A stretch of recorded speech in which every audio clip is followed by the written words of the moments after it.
ഇപ്പോൾ കഴിഞ്ഞ 2 ദിവസമായിട്ടുള്ള ബീഹാർ തെരഞ്ഞെടുപ്പുമായി ബന്ധപ്പെട്ട് ബീഹാറിൽ അദ്ദേഹവും പ്രൊഫസർ KP ശങ്കരൻ കേരളത്തിൻ്റെ ഒരു പ്രാതിനിധ്യം എന്നുള്ള നിലയിൽ ബീഹാറിൽ ഇന്ത്യ സഖ്യത്തിൻ്റെ പ്രചരണ പരിപാടിയിൽ പങ്കെടുത്തിട്ടാണ് അദ്ദേഹം വരുന്നത്. സ്വാഭാവികമായിട്ടും അദ്ദേഹത്തിന് ഇന്നത്തെ ഒരു സാഹചര്യം നമുക്കറിയാവുന്നതുപോലെ ഫാസിസം വന്നോ ഇല്ലയോ എന്നൊക്കെയുള്ള ചർച്ചകൾ അവിടെ നടക്കുമ്പോൾ തന്നെ ഫാസിസം പുതിയ രീതികൾ വികസിപ്പിക്കുന്ന ഒരു കാഴ്ചയാണ് നമ്മൾ കാണുന്നത്. തെരഞ്ഞെടുപ്പുകളിലൂടെ അധികാരത്തിൽ വരുന്നു എന്നുള്ളത് ഫാസിസത്തിന് ഒരു പുതുമയുള്ള കാര്യമല്ല. പക്ഷേ ആ തെരഞ്ഞെടുപ്പുകളെ തന്നെ എത്ര സമർത്ഥമായി അട്ടിമറിക്കാൻ പറ്റും, ജനവിധിയെ തന്നെ എത്രമാത്രം അട്ടിമറിക്കാൻ പറ്റും. വോട്ടർ പട്ടികയുടെ തലം തൊട്ട് വീണ്ടും വോട്ടർ പട്ടികയുടെ ശുദ്ധീകരണം എന്ന് പറഞ്ഞ് ശരിക്കും പൗരത്വ നിയമ ഭേദഗതിയിൽ സ്വീകരിക്കുന്ന നടപടിക്രമങ്ങൾ വോട്ടർ പട്ടികയുടെ പരിഷ്കാരത്തിന് വേണ്ടി നമ്മുടെ ഇന്ത്യയുടെ തെരഞ്ഞെടുപ്പ് നിയമങ്ങളിൽ എവിടെയും അങ്ങനെ ഒരു ഇന്റൻസീവ് റിവിഷൻ എന്നുള്ളതുണ്ട്. പക്ഷെ ഇപ്പോൾ ഉള്ള സ്പെഷ്യൽ ഇൻവെസ്റ്റിഗേറ്റീവ് റിവിഷൻ എന്ന് പറയുന്ന സാധനം എവിടെയും അങ്ങനെയൊന്നും ഇല്ല. പക്ഷെ അങ്ങനെയൊക്കെ നമ്മുടെ നാട്ടിൽ സംഭവിച്ചുകൊണ്ടിരിക്കുമ്പോൾ ഇലക്ഷനുകൾ നടക്കുന്നു, ആ ഇലക്ഷനുകൾ മത്സരിക്കുന്നു, വീണ്ടും ഈ പറയുന്ന ഇലക്ഷൻ അട്ടിമറിക്കാർ തന്നെ അധികാരത്തിൽ വരുന്നു. ഇപ്പോൾ പല സംസ്ഥാനങ്ങളിലും നമ്മൾ കണ്ടതാണ്. അത് ഹരിയാനയിൽ നമ്മളത് കണ്ടു, കർണാടകത്തിൽ നമ്മളത് കണ്ടു, പല സ്ഥലങ്ങളിലും കണ്ടു. ഇത് തുറന്നു കാണിക്കപ്പെടുന്നതിലും അവർക്ക് പ്രത്യേകിച്ചിട്ട് എന്തെങ്കിലും പ്രശ്നമൊന്നുമില്ലതായിട്ട് നമ്മൾ മനസ്സിലാക്കുന്നില്ല. കാരണം ഈ സംഭവങ്ങളൊന്നും ഇന്നിപ്പോ ഒരു രഹസ്യമല്ല. ഇപ്പോ ആർക്കും ഡിഫെൻഡ് ചെയ്യാൻ പറ്റാതെ ഇലക്ഷൻ കമ്മീഷനോ അല്ലെങ്കിൽ കേന്ദ്രം ഭരിക്കുന്ന ആളുകൾക്കോ ഒന്നും തന്നെ ഈ കാര്യത്തെ കുറിച്ച് പ്രത്യേകിച്ചിട്ടൊന്നും എതിർത്ത് പറയാൻ പോലും പറ്റാത്ത തരത്തിൽ തെളിവുകൾ സഹിതം നമ്മുടെ മുമ്പിൽ ഇലക്ഷൻ അട്ടിമറികൾ പ്രത്യക്ഷപ്പെടുമ്പോഴും ഇലക്ഷൻ നടന്നുകൊണ്ടിരിക്കുന്നു. ഈ സാഹചര്യത്തിൽ എന്താണ് ബീഹാറിലെ തൽസ്ഥിതി എന്നുള്ളതും, ബീഹാർ ഇലക്ഷൻ ഇന്നിപ്പോ 61% ആളുകൾ വോട്ട് ചെയ്തു കഴിഞ്ഞിരിക്കുന്നു, അടുത്ത ഘട്ടത്തിലേക്ക് കടക്കുന്നു. ഈ സാഹചര്യത്തിൽ പൊതുവിൽ ഇന്ത്യൻ അവസ്ഥയും തെരഞ്ഞെടുപ്പുകളുടെ അവസ്ഥയും മുന്നണികളുടെ അവസ്ഥയും നമ്മുടെ യഥാർത്ഥ രാഷ്ട്രീയ സാഹചര്യങ്ങളും ഒക്കെ വെച്ചൊരു സംവാദം എന്നുള്ള നിലയിലാണ്, ഒരു സൗഹൃദ പരിപാടി എന്നുള്ള നിലയിലാണ് ഇത് പ്ലാൻ ചെയ്തത്. വളരെ പെട്ടെന്ന് ഇന്നലെ രാത്രിയാണ് ഇങ്ങനെ ഒരു പരിപാടി പ്ലാൻ ചെയ്തത്. അപ്പോൾ അതുകൊണ്ട് തന്നെ മറ്റ് തരത്തിലുള്ള സംഘടന പ്രവർത്തനമൊന്നും നടന്നിട്ടില്ല. എന്തായാലും സുഹൃത്തുക്കൾ എല്ലാവരും എത്തിച്ചേർന്നതിൽ വലിയ സന്തോഷമുണ്ട്. എല്ലാവരെയും സ്വാഗതം ചെയ്യുന്നു. അപ്പോൾ ഈ പരിപാടിയുടെ നിയന്ത്രണത്തിന് വേണ്ടി രാമേന്ദ്രനെ ക്ഷണിക്കുന്നു. എല്ലാവർക്കും ഒരിക്കൽ കൂടി സ്വാഗതം. ഇപ്പോൾ മാധ്യമങ്ങളും സർക്കാരും ഒക്കെ കൂടി ചേർന്നുകൊണ്ട് നമ്മുടെ ഭരണഘടനയ്ക്ക് തുരങ്കം വെക്കുന്നു. ഇലക്ഷൻ തുടങ്ങിയിട്ടുള്ള വളരെ നിഷ്പക്ഷമായി നടക്കുന്നതെന്ന് നമ്മൾ കരുതിയിരുന്ന ആ ഒരു അടിസ്ഥാനപരമായ പ്രക്രിയ പോലും അടിച്ചമർത്തപ്പെടുന്നു, അത് തുരങ്കം വെക്കുന്നു. ഇപ്പോൾ ബീഹാറിലെ ഇലക്ഷൻ എന്ന് പറയുന്ന ഒരു ലിറ്റ്മസ് ടെസ്റ്റാണ്. ഈ മാതിരിയുള്ള ഉപദ്രവങ്ങളൊക്കെ ഭരണഘടനയ്ക്കെതിരെ നടക്കുമ്പോൾ എങ്ങനെയാണ് സാമാന്യ ജനം അതിനെതിരെ പ്രതികരിക്കുന്നത് എന്നറിയാനുള്ള ഒരു സാധ്യത ഈ ഇലക്ഷനിലൂടെയുണ്ട്. അട്ടിമറി മഹാരാഷ്ട്രയിൽ നടന്നതുപോലെ, ഹരിയാനയിൽ നടന്നതുപോലെ, മറ്റ് കർണാടകയിലെ പല മണ്ഡലങ്ങളിലും ഒക്കെ നടന്നതുപോലെ ഇനിയും നടക്കും. ഇനി ഇവർ വളരെയധികം ഒരു ആത്മവിശ്വാസത്തോടു കൂടി ഇരിക്കുന്നത് ജനപിന്തുണ ഉണ്ടായത് കൊണ്ടല്ല, മറിച്ച് ഇങ്ങനെയുള്ള അട്ടിമറിക്കാനുള്ള ശേഷി കൂടുതലുള്ളത് കൊണ്ട് മാത്രമാണ് എന്നുള്ളതാണ് നമ്മൾ കണ്ടുകൊണ്ടിരിക്കുന്ന കാഴ്ച. ആളുകളെ സംബന്ധിച്ചിടത്തോളം ഒരുതരം നൈരാശ്യം ബാധിച്ച ഒരു സ്ഥിതി ഉണ്ട് എന്നുള്ളതാണ്. കാരണം കോടതിയെ സമീപിക്കാന്ന് വെച്ച് കഴിഞ്ഞാൽ കോടതി ഒരു കമ്മിറ്റഡ് ജുഡീഷ്യറി ആയി മാറിയിരിക്കുന്നു. ഭരണഘടനയുടെ എല്ലാ സ്ഥാപനങ്ങളും വളരെ ദുർബലമാക്കപ്പെടുകയും അതിൻ്റെ അടിസ്ഥാന കർത്തവ്യങ്ങളിൽ നിന്ന് അട്ടിമറിക്കപ്പെടുകയും ഒക്കെ ചെയ്തുകൊണ്ടിരിക്കുമ്പോൾ പൗരന്മാർ എന്ന നിലയിൽ നമ്മുടെ ഒരു ബോധം ഏത് തലത്തിൽ നിൽക്കുന്നു എന്നുള്ളത് ഉറപ്പിക്കേണ്ട ആവശ്യം നമ്മുടെ ഭരണഘടന നിലനിർത്താൻ ബാധ്യസ്ഥരാണെങ്കിൽ നമുക്ക് എന്ത് ചെയ്യാൻ പറ്റും എന്നുള്ള കാര്യങ്ങളൊക്കെ നമ്മൾ ആലോചിക്കേണ്ടതുണ്ട്. ഈ ഇലക്ഷൻ്റെ ഇനിയിപ്പോൾ ഈ കേരളത്തിലും ഈ പറഞ്ഞ 3 മാസം കൊണ്ട് ഈ പറയുന്ന ഇൻറ്റൻസീവ് റിവിഷൻ നടത്താൻ പോവുകയാണ്. 2-3 കൊല്ലം കൊണ്ടാണ് വാസ്തവത്തിൽ അത് ബീഹാറിൽ നടത്തിയത്. അങ്ങനെ നടത്തിയിട്ട് 10-65 ലക്ഷത്തിലധികം ആളുകൾ പുറത്തായി. ഇനി ഇവിടെ കേരളത്തിൽ ഇപ്പോൾ ബൂത്ത് ലെവൽ ഓഫീസേഴ്സിനെ ഇപ്പൊ തന്നെ ഈ ആഴ്ച തന്നെ നിയമിച്ചിട്ട് പല ആളുകൾക്കും അഡീഷണൽ ഡ്യൂട്ടി ആയിട്ട് വളരെ തിരക്കുകൾ ഗവൺമെന്റ് ജോലികളിൽ തിരക്കുള്ള ഒരുപാട് പദവികളിൽ ഇരിക്കുന്ന ആളുകളെ ബൂത്ത് ലെവൽ ഓഫീസേഴ്സ് ആയിട്ട് മാറ്റിയിരിക്കുകയാണ്. അപ്പോൾ അതും തകരും, അവരുടെ ജോലിക്കും പ്രശ്നവും. അതേസമയത്ത് ബൂത്ത് ലെവൽ ഓഫീസേഴ്സ് എന്നുള്ള നിലയിൽ ഈ തരത്തിൽ ഇന്റൻസീവ് റിവിഷന് വേണ്ടി ഇടപെടുക എന്നുള്ളത് വളരെ വളരെ ശ്രമകരമായ വളരെ സങ്കീർണമായ ഒരു പ്രക്രിയയാണ്. അതുകൊണ്ട് വോട്ടേഴ്സ് ലിസ്റ്റ് അട്ടിമറിക്കപ്പെടുന്നത് തടയുവാൻ പൗരന്മാർ എന്നുള്ള നിലയിൽ നമുക്ക് ചെയ്യാവുന്നത് നമുക്ക് ചെയ്യേണ്ടതുണ്ട് എന്നുള്ള ഒരു ഓർമ്മപ്പെടുത്തൽ കൂടി ഇതോടൊപ്പം നടന്നു. ശ്രീ മാധവൻകുട്ടിയെ ആമുഖ ഭാഷണത്തിന് ക്ഷണിക്കുന്നു. അപ്പം ഞാൻ കുറിപ്പുകളുടെയോ കണക്കുകളുടെയോ പിന്തുണയില്ലാതെ എൻ്റെ അനുഭവത്തിൻ്റെയും എൻ്റെ ഹൃദയത്തിൻ്റെയും എൻ്റെ മനസ്സിൽ ബാക്കി നിന്ന ഒരാഴ്ചയ്ക്ക് ശേഷം ബാക്കി നിങ്ങളുമായി പങ്കുവയ്ക്കുകയാണ്. 2 കാര്യങ്ങൾ ആമുഖമായിട്ട് കാവിയേറ്റ് ആയിട്ട് പറയേണ്ടതുണ്ട്. കാരണം ഏത് കാര്യത്തെയും സമീപിക്കുമ്പോൾ ഏത് നിലപാടിൽ നിന്ന് സമീപിക്കും എന്നത് പരമപ്രധാനമാണ്. അപ്പം അതിനെപ്പറ്റി വ്യാമോഹങ്ങൾ ഉണ്ടാവരുത്, തെറ്റിദ്ധരിക്കരുത്. ഞാൻ ഇന്നതാണെന്നോ നിലപാടാണെന്നോ. ഞാൻ പൊതുവെ ഇടതുപക്ഷത്തോടൊപ്പം നിൽക്കാൻ ആഗ്രഹിക്കുന്ന, എന്നാൽ ഇടതുപക്ഷത്തെക്കുറിച്ചും സംശയാലുവായ ഒരു ജനാധിപത്യവാദിയാണ്. അതാണ് എൻ്റെ രാഷ്ട്രീയ നിലപാട്.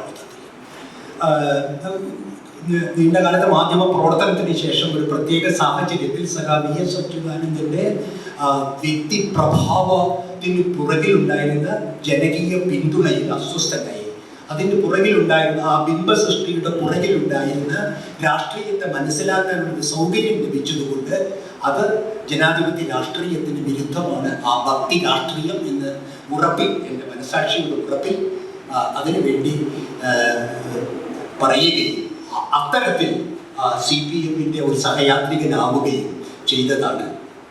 CPM പ്രതിപക്ഷത്തായിരുന്ന കാലത്ത് മാത്രം തിരിച്ചറിയേണ്ട ഒരു കാര്യം. പ്രതിപക്ഷത്തായിരിക്കുമ്പോഴായിരുന്നു ആ സമരം.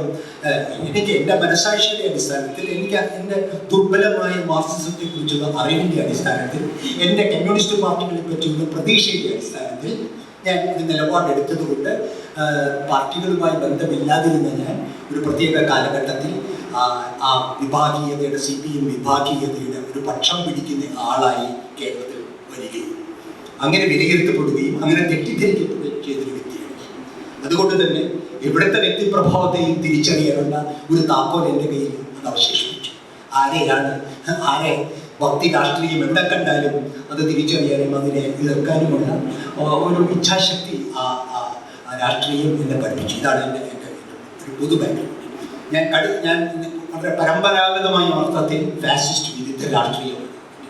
അല്ലാതെ ഇതിനകത്ത് ഒരു മാധ്യമ പ്രവർത്തകരുണ്ടാവുന്ന സംശയങ്ങളോ അല്ലെങ്കിൽ വസ്തുനിഷ്ഠ പരിശോധനയുടെ ഫലമായി ഈ സർക്കാരിനെയും ഇന്നത്തെ വ്യവസ്ഥയെയും എങ്ങനെ കാണണമെന്നതിനെ പറ്റി യാതൊരു സംശയവുമില്ലാതെ എൻ്റെ വായനയുടെയും അറിവിൻ്റെയും പ്രവർത്തനത്തിൻ്റെയും ഫലമായി ഇന്ത്യ ഇന്ന് RSS നിയന്ത്രിക്കുന്ന ഒരു ഇന്ത്യൻ ഭരണഘടന എന്നുള്ള വാക്കിനേക്കാൾ അപ്പുറം തന്നെ നമ്മൾ പരമ്പരാഗതമായ മാർക്സിയൻ അർത്ഥത്തിൽ ഭരണകൂടത്തിൽ തന്നെ RSS നിയന്ത്രിക്കുന്ന ഒരു വ്യവസ്ഥയിലാണ് നാം ഇന്ന് നിൽക്കുന്നത് എന്ന് വിശ്വസിക്കുന്നു. കാരണം RSS-നെ കുറിച്ചും വിശ്വഹിന്ദു കുറിച്ചും മാധ്യമ പ്രവർത്തകൻ എന്നുള്ള നിലയ്ക്ക് അതിൻ്റെ അടുക്കളയിൽ കയറി മനസ്സിലാക്കാനുള്ള ഒരു സാഹചര്യം എനിക്ക് 83 മുതൽ ഉള്ളതുകൊണ്ട് RSS-ന്റെ ദീർഘകാല പദ്ധതിയെക്കുറിച്ചുള്ള വായനയിൽ കൂടിയുള്ള എൻ്റെ അറിവ് ശരിയാണെന്ന ചരിത്രം ദിനം പ്രതി എനിക്ക് മനസ്സിലാക്കി തന്നതുകൊണ്ടും ഞാൻ കൃത്യമായി ഒരു നിലപാടിലെത്തിയിരിക്കുകയാണ്. ഇന്ത്യൻ ഭരണകൂടം RSS-ന്റെ നിയന്ത്രണത്തിലാണ്. നമ്മുടെ പൊതു സംസ്ഥാനങ്ങളിൽ അത് സ്വയം മാർക്സിസ്റ്റ് എന്ന് പറയുന്ന പല വിഭാഗങ്ങളിലുള്ള ആളുകൾ പോലും ഞാൻ ഇങ്ങനെ പറഞ്ഞ് കേട്ടിട്ടില്ല. പക്ഷെ എനിക്ക് വ്യക്തമായിട്ടുള്ള ധാരണ RSS എന്ന് പറയുന്ന സൈനികവൽകൃത നിഗൂഢമായ യാതൊരു ജനങ്ങളോട് ഒരു കണക്കിനും ഉത്തരവാദിത്വമില്ലാത്ത കോൺഗ്രസിനോടും കമ്മ്യൂണിസ്റ്റ് പ്രസ്ഥാനത്തിൻ്റെയും പഴക്കമുള്ള പഴുത്തു മൂത്ത ഫാസിസ്റ്റ് പ്രസ്ഥാനം ഇന്ന് ഇന്ത്യൻ ഭരണകൂടത്തിൻ്റെ നിയന്ത്രിക്കുന്നു എന്നുള്ള യാഥാർത്ഥ്യം. ബാക്കി മോഡി, ഷാ, ദൈനംദിന വർത്തമാനങ്ങളിലുള്ള മറ്റു കാര്യങ്ങളെയൊക്കെ എൻ്റെ ഒരു വിലയിരുത്തൽ അതിൻ്റെ വെളിച്ചത്തിൽ മാത്രമേ എനിക്ക് കാണാൻ കഴിയൂ. അതുകൊണ്ടാണ് ഞാൻ എൻ്റെ ഒരു അതിനോടുള്ളൊരു ചെറുത്തുനിൽപ്പിൻ്റെ ഭാഗമായാണ് ഞാൻ പ്രൊഫസർ കെ പി ശങ്കരനും ഇത്തവണ കേരളത്തിൽ പതിവില്ലാത്ത അവിടെ ബീഹാറിൽ നടക്കുന്ന തെരഞ്ഞെടുപ്പ് ഒരു ജീവൻ മരണ പോരാട്ടമാണെന്നുള്ള മനസാക്ഷിയുടെ വെളികൊണ്ട് എന്നെപ്പോലെ തന്നെ വയസ്സായ ഒരു ഗാന്ധിയൻ സോഷ്യലിസ്റ്റ് എൻ്റെ കൂട്ടുകാരനുമായ പ്രൊഫസർ കെ പി ശങ്കരനും ഞാനും കൂടി ഒരു സ്വകാര്യ തീരുമാനം എടുക്കുന്നത് കേരളത്തിലെ മലയാളിക്ക് മനസ്സിലാവുന്ന എന്തെങ്കിലും പ്രകടനം സാധ്യമാണെങ്കിൽ ഞങ്ങളുടെ ചിലവിൽ ഞങ്ങളുടെ മാത്രം ചിലവിൽ ബീഹാർ തെരഞ്ഞെടുപ്പിൽ മഹാഗഠബന്ധൻ ഇന്ത്യ ബ്ലോക്കിന് വേണ്ടി പരസ്യമായി മലയാളികൾ എന്നുള്ള നിലയ്ക്ക് പ്രവർത്തനം നടത്തുക എന്ന ഏക ഗാന്ധിയൻ പ്രതിരോധത്തിന്റെ ഭാഗമായാണ് ഞാൻ കെ പി ശങ്കരനോട് പോയത്. ഞാൻ ആദ്യം ആലോചിച്ചു പറയുന്നതിൽ തെറ്റിദ്ധരിക്കരുത്, കാരണം ഇത്രയും സൗഹൃദമുള്ള സദസ്സിൽ മാത്രമേ എനിക്ക് പറയാൻ കഴിയൂ. ആദ്യം നമ്മൾ ആലോചിച്ചു വലിയ വലിയ ആളുകളെയും കൂട്ടിപ്പോയാലോ, നടിമാരെയും നടന്മാരെയും ഗാന്ധിയന്മാരെയും അന്വേഷിച്ചു പോയാലോ. കുറെ കഴിഞ്ഞപ്പോൾ എനിക്ക് തന്നെ മനസ്സിലായി ഞാൻ വിളിച്ച് പ്രചോദിപ്പിച്ച് ഒരു ഒരു ഒരു പൊതു പ്രവർത്തനത്തിലേക്ക് കൊണ്ടുവരുന്നതിൻ്റെ ചട്ടിപ്പ് കൊണ്ട് ഞാൻ നിർത്തി. എൻ്റെ കൂടെ കെ പി ശങ്കരനുണ്ട്, ഞാനുമുണ്ട്. രണ്ടുപേരുടെ തീരുമാനം ഞങ്ങളുടെ കുടുംബം ആ ചെലവ് വഹിക്കുന്നതിൽ വിഷമമില്ല എന്ന് പറഞ്ഞതുകൊണ്ട് അതും വളരെ പ്രധാനമാണ്. ഫാസിസ്റ്റ് വിരുദ്ധ രാഷ്ട്രീയത്തിൽ ഇറങ്ങുമ്പോൾ നമ്മളുടെ കുടുംബത്തിൻ്റെ പിന്തുണ ഉണ്ടാവുക എന്നുള്ളത് പരമപ്രധാനമാണെന്ന് എൻ്റെ ജീവിതത്തിൽ ഞാൻ മനസ്സിലാക്കിയിട്ടുണ്ട്. അപ്പോൾ എൻ്റെ മകനും എൻ്റെ ഭാര്യയും പറഞ്ഞ സാധനമില്ല, 19,000 രൂപയിൽ ചെലവുണ്ട്. ഒരു പാർട്ടിയുടെയും ആതിഥ്യം സ്വീകരിക്കാതെ സ്വന്തം ചെലവിൽ പോയി ഒരാഴ്ചയോളം ബീഹാറിലെ ഇന്ത്യ ബ്ലോക്കിൻ്റെ പ്രവർത്തനത്തിൽ. അത് ഒരു കാര്യം കൂടി വ്യക്തമാക്കേണ്ടത്, സത്യം പറയുന്നത് കൊണ്ട് അതിൽ യാതൊരു, ഞാൻ പോയപ്പോൾ ഈ ആശയം ഉന്നയിച്ചത് ഞാൻ നിരവധി പേരോട് ഉന്നയിച്ചു, ഇന്ത്യ ബ്ലോക്കിലെ എല്ലാ പാർട്ടികളോടും ഉന്നയിച്ചു. പക്ഷേ അതിനെ സ്വാഗതം ചെയ്തത് ദിബങ്കർ ഭട്ടാചാര്യ, ജനറൽ സെക്രട്ടറി ആയിട്ടുള്ള CPI എന്ന ലിബറേഷൻ എന്ന, എനിക്ക് ഇടതുപക്ഷ രാഷ്ട്രീയത്തിൽ കൂടുതൽ ആഴ്ന്നിറങ്ങുമ്പോൾ കൂടുതൽ യോജിപ്പിന്റെ മേഖലകൾ കണ്ടെത്തുന്ന ഒരു പാർട്ടി എന്നുള്ള നിലയ്ക്ക് എല്ലാവരും എൻ്റെ സുഹൃത്തുക്കളുണ്ട്. പലതരത്തിലുള്ള നക്സലൈറ്റ് ഗ്രൂപ്പുകൾ, CPM, CPI, അങ്ങനെ നിരവധി സൗഹൃദങ്ങളും രാഷ്ട്രീയ ബന്ധങ്ങളും ഉണ്ടായിട്ട് ഇന്നത്തെ മൂർത്ത സാഹചര്യത്തിൽ ഇന്ന് ഒരു ഫാസിസ്റ്റ് വിരുദ്ധ രാഷ്ട്രീയത്തിന് സാധ്യമായ അടവെന്നുള്ള തെരഞ്ഞെടുപ്പ് അടവ് പ്രയോഗത്തിൽ കൊണ്ടുവരുന്ന CPI ML ലിബറേഷൻ്റെ അവർ ദിബങ്കർ ഭട്ടാചാര്യയെ ഞാൻ വേറൊരു യോഗത്തിന് തിരുവനന്തപുരത്ത് വിളിച്ചിരുന്നു. അതായത് നരേന്ദ്രൻ എന്ന് പറയുന്ന ഒരു ഇടതുപക്ഷ മാധ്യമ പ്രവർത്തകൻ, എൻ്റെയും ദേശാഭിമാനിയുടെയും ഇന്ത്യൻ എക്സ്പ്രസിൻ്റെയും ദേശാഭിമാനിയുടെയും പ്രവർത്തകനായിരുന്നു. വളരെ പ്രിയപ്പെട്ട ഒരു ഇടതുപക്ഷ മാധ്യമ പ്രവർത്തകൻ്റെ വാർഷിക ചരമാഘോഷത്തിൽ ഞങ്ങൾ ഒരു പ്രഭാഷണം എല്ലാ കൊല്ലം 25 വർഷമായി നടത്തുന്നു. മാറി മാറി ഇടതുപക്ഷ രാഷ്ട്രീയത്തിൻ്റെ, ജനാധിപത്യ ഇടതുപക്ഷ രാഷ്ട്രീയത്തിൻ്റെ പ്രതിനിധികൾ വിളിച്ചുകൊണ്ടിരുന്നു. ഇത്തവണ അത് സഖാവ് ദിബങ്കറിനെ വിളിക്കാമെന്ന് പറഞ്ഞു. അങ്ങനെ അവിടെ വെച്ച് ഈ ആശയം പറഞ്ഞതോടുകൂടി അതിൽ എന്താ പറയുക, ആ പാൻ ഇന്ത്യൻ എന്ന് എനിക്ക് അറിഞ്ഞുണ്ടെങ്കിൽ പറയേണ്ടത്, ബീഹാർ തിരഞ്ഞെടുപ്പ് ബീഹാറിൻ്റെ മാത്രം പ്രശ്നമല്ല, മലയാളിയുടെയും പ്രശ്നമാണെന്നുള്ള ആ തിരിച്ചറിവ് മനസ്സിലാക്കിയത് കൊണ്ട് നിങ്ങൾ വരും. നിങ്ങൾ അവിടെ ചെന്ന് വെറും പ്രകടനാത്മകമായിട്ടുള്ള കാര്യങ്ങൾ വേണ്ട, നിങ്ങൾക്ക് ഇന്ത്യ ബ്ലോക്കിൻ്റെ തിരഞ്ഞെടുപ്പിൽ നിങ്ങൾക്ക് സഖാക്കളാവാം എന്ന് വാഗ്ദാനം.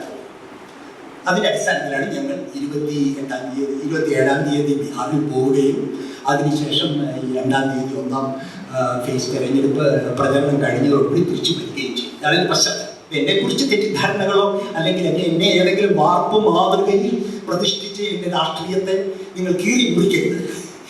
കാരണം അതിന് ഇത്ര ഞാൻ പറയുന്നതിൻ്റെ വസ്തുതകളുണ്ട്, ഇത്രയും അടിസ്ഥാനമുണ്ടെങ്കിൽ അത് മാത്രം കാണണം. കാരണം നിങ്ങൾ പല രാഷ്ട്രീയത്തിലുള്ളതാണ്, പല സംഘടനകളിലുള്ളവരാണ്.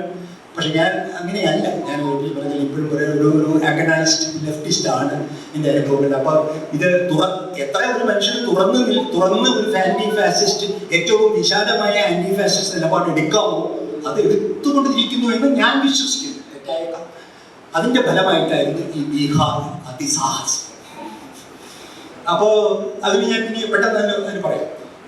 ഞാൻ ബീഹാറിൽ ആദ്യമായിട്ടല്ല പോകുന്നത്. ഞാനൊരു തെരഞ്ഞെടുപ്പ് അവിടെ കവർ ചെയ്തിട്ടുണ്ട്. അതിനുശേഷം അവിടുത്തെ ബുദ്ധിസ്റ്റ് ചരിത്ര സ്ഥാപനങ്ങൾ സന്ദർശിക്കാനായിട്ട് ഞാനും എൻ്റെ ഭാര്യയുമായിട്ട് ബീഹാറിൽ യാത്ര ചെയ്തിട്ടുണ്ട്.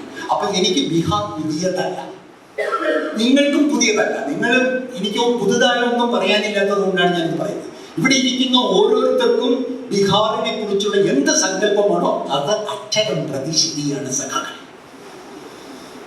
2025 നിങ്ങൾ എന്ത് ബീഹാറിനെ കുറിച്ച് മനസ്സിലാക്കുന്നു? ഏറ്റവും അത് ഞാൻ വളരെ എളുപ്പത്തിൽ പറഞ്ഞാൽ, ബീഹാർ ഒരു സ്വതന്ത്ര രാഷ്ട്രമാണെങ്കിൽ അത് സുഡാനും സൊമാലിയയ്ക്കും ഒപ്പം നിങ്ങൾ പരിഹസിച്ച് പറയുന്ന അതിന് സമാനമാണ്. അതാണ്. അപ്പൊ ഞാനതിന് പുതുതായിട്ട് കൂട്ടിച്ചേർക്കേണ്ട ആവശ്യമില്ല. കാരണം അതിന്റെ അവസ്ഥ നിങ്ങളെപ്പോലെ ബുദ്ധിജീവികളുള്ളവർക്ക് ഒരു പ്രസംഗത്തിന് വേണ്ടി കൂടുതൽ വാക്കുകൾ ഉപയോഗിക്കേണ്ട കാര്യമില്ല. കൂടുതൽ അനാവശ്യമായിട്ടുള്ള വിവരങ്ങൾ നിങ്ങൾക്ക് നൽകിക്കൊണ്ട് എനിക്കൊന്നും നേടാനില്ല. നിങ്ങൾ എന്ത് വിചാരിക്കുന്നോ ബീഹാറിനെ കുറിച്ച്, അതാണ് ബീഹാർ. ഒരു കാര്യം കൂടി ഞാൻ പറയാം. ഈ ഒരാഴ്ചക്കകം നിങ്ങൾ നടത്തുന്ന ഇലക്ഷൻ റിപ്പോർട്ടിങ്ങിനല്ല ഞാൻ പോകുന്നത്, ഞാൻ പ്രചാരകനായിട്ടാണ് പോയത്. അത് തിരിച്ചറിയുന്നത്. അതുകൊണ്ട് 2 മണ്ഡലങ്ങളിലാണ് ഞാനും പ്രൊഫസർ കെ പി ശങ്കരനും പ്രചരണം നടത്തിയത്. ഒന്ന് പാറ്റ്നയിൽ തന്നെയുള്ള ഗ്രാമീണ കോൺസ്റ്റിറ്റ്യൂൻസിയായ ഡിഗ. 2 ഇന്ത്യയിലെ നക്സലൈറ്റ് പ്രസ്ഥാനത്തിന്റെ ഏറ്റവും ഉയർന്ന വിജയങ്ങൾ നേടിയ ബീഹാറിലെ ഭോജ്പൂരിലെ ആറ. നിങ്ങൾക്കൊക്കെ ഈ നക്സലൈറ്റ് രാഷ്ട്രീയത്തിൽ പിൻപറ്റിയിട്ടുള്ള ആർക്കെല്ലാം ഇതൊന്നും ഞാൻ പറഞ്ഞു തരേണ്ട ആവശ്യമില്ല. ആറ എന്താണെന്ന്. 1977 ശേഷം മാവോയിസ്റ്റ് നീണ്ടകാല യുദ്ധ തന്ത്രം ഏറ്റവും വിജയകരമായി പ്രയോഗിച്ച ഭോജ്പൂർ നിരവധി പ്രദേശങ്ങളുണ്ട്. അതിൻ്റെ ഹൃദയമാണ് ആറ എന്നുള്ള ജില്ലാ തലസ്ഥാനം. ഈ 2 സ്ഥലത്തും മാത്രമാണ് ഞാൻ യഥാർത്ഥത്തിൽ പ്രചരണം നടത്തിയത്. അല്ലെങ്കിൽ കപടമായിട്ട് പോയി ഞാൻ എന്തെങ്കിലും റിപ്പോർട്ട് ചെയ്തു. ഈ റിപ്പോർട്ടിന്റെ സ്വഭാവം എനിക്കറിയാം. എങ്ങനെയാണ് ഒരു രാജ്യത്ത് പോയി റിപ്പോർട്ട് ചെയ്ത് വേറെ അന്യഭാഷയിൽ എഴുതുക. നിങ്ങളുടെ ദിവസവും വായിച്ചുകൊണ്ടിരിക്കുന്നത് അതൊക്കെ തന്നെയാണ്. ഇന്ത്യയിലെ ഹിന്ദു ആയാലും ഇന്ത്യൻ എക്സ്പ്രസ് ആയാലും മനോരമയായാലും. പക്ഷെ ഞാൻ അതല്ല ശ്രമിച്ചത്. കാരണം അത് ഞാൻ ചെയ്ത് കഴിഞ്ഞിട്ടുണ്ട് അത്തരത്തിൽ. അപ്പൊ തീർച്ചയായിട്ടും ഞാൻ ആദ്യം അത് എൻ്റെ തലയിൽ നിന്ന് മാറ്റിയത് ഈ തെരഞ്ഞെടുപ്പിൽ ആര് ജയിക്കും തോൽക്കും എന്നുള്ളത് എൻ്റെ മുൻഗണനയായിരുന്നു. നിങ്ങൾ ദയവായി മനസ്സിലാക്കുക. എൻ്റെ മുൻഗണന അണ്ണാറ കണ്ണന് തന്നാലാവും. BJP RSSനെ JDUവിനെ ബീഹാറിൽ ജയിപ്പിക്കുന്നത് ഇന്ത്യൻ രാമേന്ദ്രൻ പറഞ്ഞതുപോലെ ഒരു ജീവൻ മരണ പ്രശ്നമാണ്. എൻ്റെ ജീവൻ മരണ പ്രശ്നമാണ്. എൻ്റെയും എൻ്റെ വീട്ടുകാരുടെയും എൻ്റെ ബന്ധുക്കളുടെയും സഖാക്കളുടെയും കേരളത്തിൻ്റെയും ജീവൻ മരണ പ്രശ്നമാണെന്നുള്ളത് എന്തോ അത് തെറ്റോ ശരിയോ ആവാം. അത് ഏത് ഭാഷയിൽ നിങ്ങൾ സംസാരിക്കുന്നതിനനുസരിച്ചിരിക്കും. അത്തരത്തിലുള്ള ഒരു ഗാന്ധിയൻ ഉൾവിളി എന്ന് വേണമെങ്കിൽ പറയാവുന്ന രീതിയിൽ പോയത്. അപ്പൊ ഞാൻ ഈ പറയുന്ന വാക്കുകൾക്ക് നിങ്ങൾക്ക് ഇല്ലാത്ത അർത്ഥമോ അല്ലെങ്കിൽ പാണ്ഡിത്യമോ സ്കോളർഷിപ്പോ ഒന്നും വിചാരിക്കരുത്.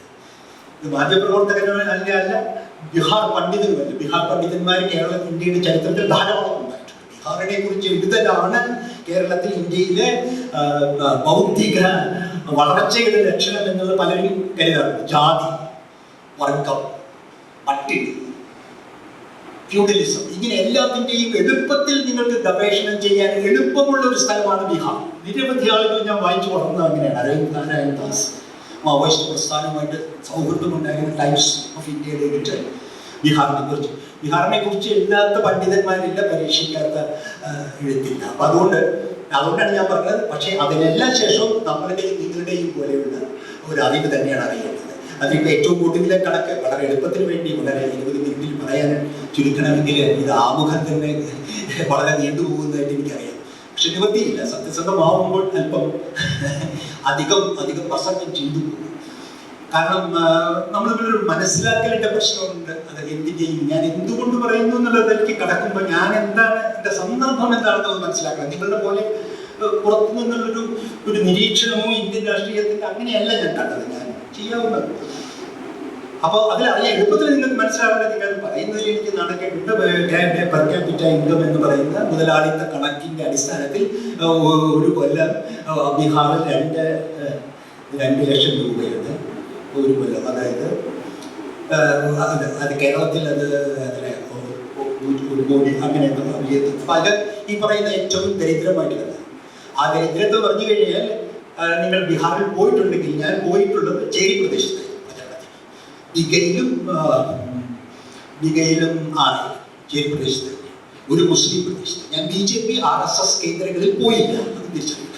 അപ്പൊ ഞാൻ എൻ്റെ അറിവ് അത്തരത്തിലുള്ള ശത്രുവിന്റെ പാളയത്തിൽ നടക്കുന്ന എന്താണെന്ന് പുറത്തുനിന്ന് നിങ്ങളെപ്പോലെ തന്നെ മനസ്സിലാക്കൽ മാത്രമാണ് ഒരു രാഷ്ട്രീയ പ്രവർത്തകന്റെ പ്രചരണത്തിന് സാധ്യത.